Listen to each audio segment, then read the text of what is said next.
Let's talk about the United States. What was supposed to be the second presidential debate ended up being two separate presidential town halls. Donald Trump and Joe Biden held two simultaneous town hall events televised during prime time on rival networks.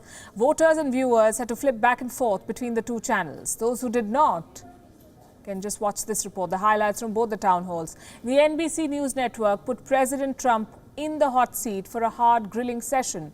The challenger, Joe Biden, appeared on the ABC News Network. Both men were asked tough questions.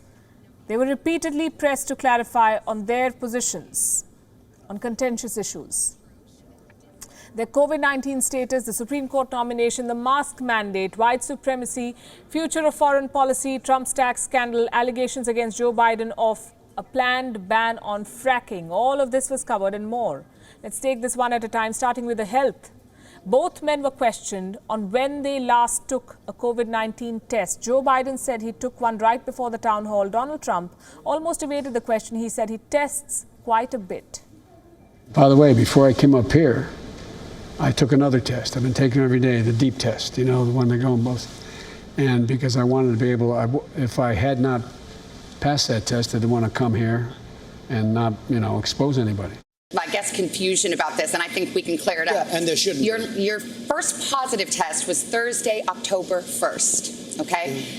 When was your last negative test? When did you last remember having a negative test? Well, I test quite a bit, and I can tell you that before the debate, which I thought it was a very good debate, and I felt fantastically. I had no problem before.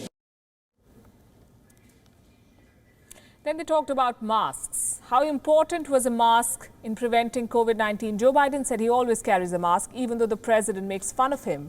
Donald Trump said he was okay with masks.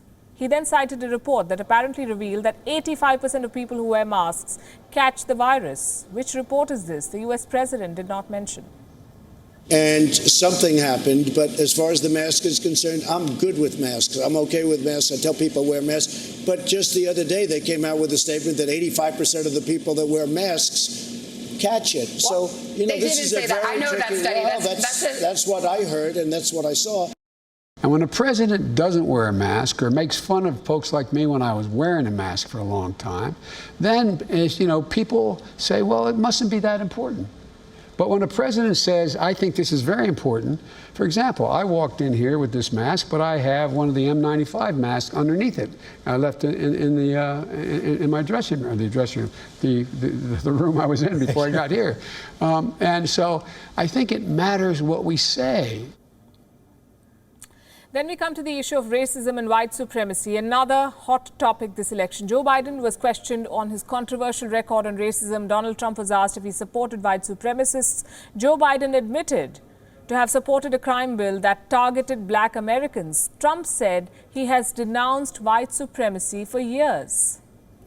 I denounce white supremacy, okay? You did I've 2 days denounced later. white supremacy for years, but you always do it. You always start off with a question. You didn't ask Joe Biden whether or not he denounces Antifa.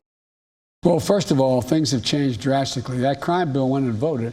The Black Caucus voted for it. Every black mayor supported it across the board. Was it a mistake to support it? Yes, it was. But here's where the mistake came.